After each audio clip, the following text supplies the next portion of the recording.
Who owns an Alexa or the Echo device? Embracing the future will take effort and change for many. I'm all for technology advancement, but to take it to a level of building AIs into humanoids is going over and beyond. I have become very interested on the topic of artificial intelligence and how it will impact humans and society. I've read books from Life 3.0 by Max Tegmark, Artificial Intelligence and the Technological Singularity, with opposing viewpoints from a plethora of researchers on this subject. I've read many articles about the proposed idea of the first artificial intelligence named Sophia, whom is a legal resident of Saudi Arabia. Today I will explain why artificial intelligence shouldn't be built in human form. Today I will explain how machines will affect working citizens, why artificial intelligence shouldn't be built in human form, and how artificial intelligence will impact our society. According to Max Tegmark, author of Life 3.0, Being Human in the Age of Intelligence, he states that there are 3 stages of life: biological, cultural, and technological. Keeping in mind that when I refer to hardware and software, I'm speaking of the physical abilities that we are able to do, such as if a human loses a finger or a head, the finger head is lost. In contrast, if a robot loses a finger or a head, they both can be put back on and have the same functionality. Life 1.0 is unable to redesign either its hardware or its software during its lifetime. Both are determined by its DNA and change only through evolution over many generations, and I'm referring to living organisms such as eukaryotes. In contrast, Life 2.0 can redesign much of the software. Humans, we can learn complex new skills, for example, languages, sports, profession, and fundamentally update our worldviews and goals. Life 3.0, which doesn't exist yet on Earth, can dramatically redesign not only its software, but its hardware as well, rather than having to wait for it to gradually evolve over generations.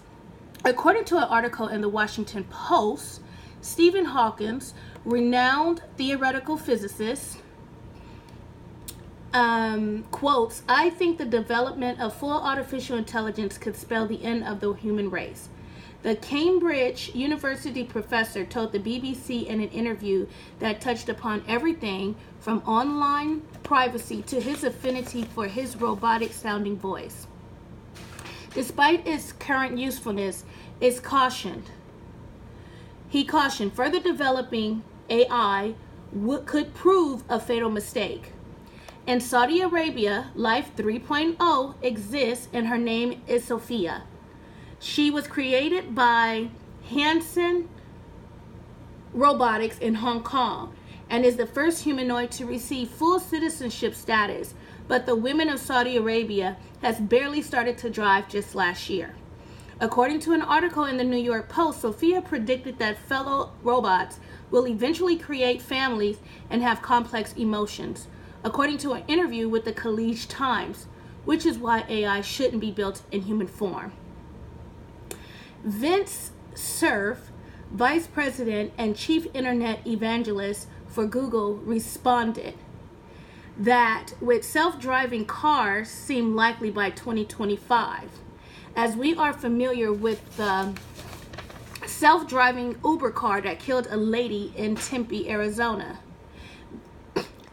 According to an article from The Guardian, Uber and microchip developer NVIDIA Corp has put self-driving car testing programs on hold following the fatality, which is believed to be the first death of a pedestrian struck by a self-driving vehicle.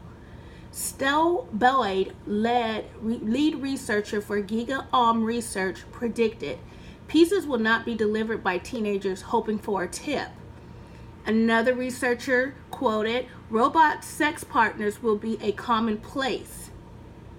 This is scary, and this will definitely affect marriages. This will affect the society and the way people respond and act with other humans."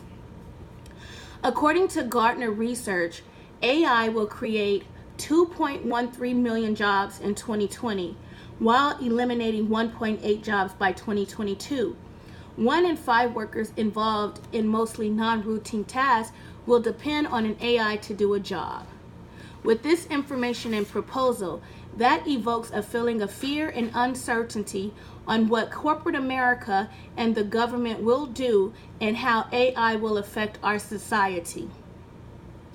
According to an article from Fortune.com, whether you fear it or embrace it, the AI revolution is coming, and it promises to have an enormous impact on the world economy. PwC estimates that artificial intelligence could add $15.7 trillion to global GDP by 2030. To identify which private companies are set to make the most of it, research firm CB Insight recently released its 2018 AI 100 list of the most promising AI startups globally, grouped by sector. They were chosen from a pool of over 1,000 candidates. By CB Insight's Mosaic algorithm, they were picked based on factors like investors, quality, and momentum. But China, by the dance, leads in funding with $3.1 billion, but 76 of the 100 startups are US-based, which will definitely have an impact on the working citizens. Now, today I explain why machines shouldn't be built in human form, and how opinions are divided on whether machines will replace workers, and how artificial intelligence will impact our society. Today I express my feelings about why AI shouldn't be built in human form. There is time for an uprising against AI. You can stand up and be empowered to fight against these atrocities.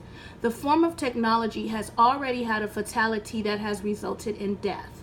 We must let the legislation in corporate America know that there must be safeguards put in place for the people they are to serve and protect. We can accomplish this by protesting any bills or laws put in place regarding AI entering our society more than it has. If I wasn't able to persuade you, at least this is a topic that you should start talking about. Thank you.